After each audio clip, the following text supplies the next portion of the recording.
Shalom sahabat kabari yang dikasihi Tuhan. Sahabat kabari yang dikasihi Tuhan, saya percaya kehidupan kita senantiasa disertai Tuhan.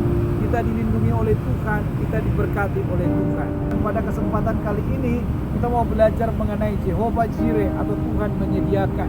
Kadangkala ayat ini kita pakai di masa-masa sulit yang kita alami. Kita berkata Jehovah Jireh. Tidak salah memang kita menggunakan kata-kata itu. Tetapi saya akan membawa kita kepada satu kisah di mana ayat ini digunakan. Kita baca dari Kejadian 22 ayat 13 dan 14. Lalu Abraham menoleh dan melihat seekor domba jantan di belakangnya yang tanduknya tersangkut dalam belukar. Abraham mengambil domba itu lalu mengorbankannya sebagai korban bakaran pengganti anaknya. Dan Abraham menamai tempat itu Tuhan menyediakan atau Jehovah Jireh. Sebab itu sampai sekarang dikatakan orang di atas gunung Tuhan akan disediakan. Sahabat kabar yang dikasih Tuhan, kita tahu mengenai cerita ayat ini. Kata Tuhan menyediakan itu terjadi oleh karena Abraham memiliki takut akan Tuhan. Kita tahu bersama pengertian takut akan Tuhan adalah melakukan apa yang Tuhan perintahkan. Melakukan bukan dengan setengah-setengah, tetapi melakukannya dengan 100%. Dengan semaksimal kita, dengan totalitas kita. Itu yang dimaksud dengan takut akan Tuhan. Jehovah Jireh terjadi oleh karena Abraham memiliki pribadi yang takut akan Tuhan. Di dalam dirinya ada karakter yang kuat takut akan Tuhan. Ketika Tuhan berfirman di dalam ayat 2 dari pasal 22 tadi, firman-Nya, ambillah anakmu yang tunggal itu yang engkau kasihi, yakni Ishak. Pergilah ke tanah Moria dan persembahkanlah dia di sana sebagai korban bakaran pada salah satu gunung yang akan kukatakan kepadamu.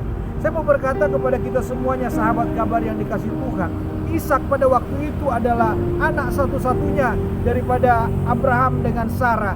Dan Ishak merupakan anak kesayangan bagi mereka berdua. Dan Ishak adalah anak perjanjian yang Tuhan berikan untuk meneruskan keturunan daripada Abraham. Dan saya mau berkata kepada kita, anak yang sangat disayangi, anak yang sangat dicintai, dan anak yang sangat disukai, dan anak perjanjian itu diminta oleh Tuhan dan akan dipersembahkan. Kita melihat totalitas daripada Abraham di sini. Meskipun Abraham sangat mengasihi anaknya, meskipun Abraham tahu bahwa anak itu adalah anak perjanjian, dia lebih memilih takut akan Tuhan daripada kasih akan anaknya, akan menggantikan rasa takutnya kepada Tuhan tersebut. Dia tetap takut akan Tuhan. Dia melakukan semuanya, dia membawa anaknya. Bahkan nanti di dalam ayat-ayat berikutnya dikatakan Abraham mengikat anaknya, meletakkan anaknya di atas batu, dan dia siap untuk mempersembahkan anak itu kepada Tuhan. Ketika Abraham hendak menancapkan pisaunya kepada Ishak, apa yang terjadi? Tuhan berfirman kepada Abraham di ayat 12 tadi berkata, lalu ia berfirman, jangan bunuh anak itu dan jangan kau apa-apakan dia, sebab telah kuketahui sekarang bahwa engkau takut akan Allah dan engkau tidak segan-segan untuk menyerahkan anakmu yang tunggal kepadaku.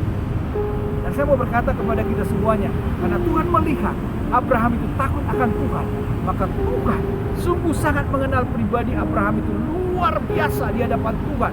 Dia lebih respek kepada Tuhan daripada apa yang dikasihinya. Dia totalitasnya cintanya luar biasa kepada Tuhan. Dia takut akan Tuhan. Anaknya diminta dikasih kepada dia. Dan akhirnya Tuhan menyediakan domba untuk dipersembahkan kepada Tuhan. Makanya tempat itu dikatakan Tuhan menyediakan atau Jehovah. Percayalah, Tuhan masih menyediakan segala sesuatu buat kita semuanya. Tetapi tetaplah miliki takut akan Tuhan. Karena Tuhan menyediakan hanya akan terjadi bagi orang yang takut akan Tuhan. Mari kita berdoa. Bapa kami yang di surga, kami bersyukur memiliki Allah yang luar biasa. Allah yang menyediakan segala kebutuhan kami.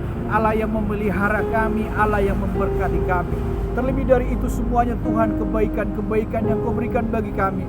Biarlah Tuhan, Kau membuat hati kami, hidup kami tetap takut akan Tuhan. Biarlah kami tetap totalitas kepada Tuhan, memprioritaskan Tuhan di atas segala kesukaan dan juga kesayangan kami. Di atas segala apa yang kami inginkan, biarlah Tuhan Engkau tetap Tuhan prioritas dalam hidup kami.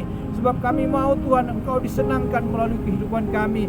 Biarlah Engkau tetap Tuhan mendidik kami, mengajar kami, supaya kami tetap menjadi orang yang takut akan Tuhan. Karena kami tahu Tuhan, ketika kami takut akan Tuhan, maka Tuhan menyediakan segala apa yang kami perlukan.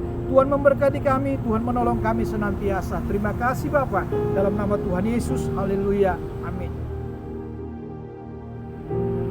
Sahabat Kabari yang dikasih Tuhan, apabila sahabat diberkati melalui renungan pada hari ini, berilah dukungan pada channel ini dengan memberikan like, komen, dan subscribe pada tanda lonceng yang ada di layar saudara. Dan jangan lupa bagikanlah renungan pada sahabat-sahabat yang lain supaya mereka juga diberkati dan dikuatkan. Oke?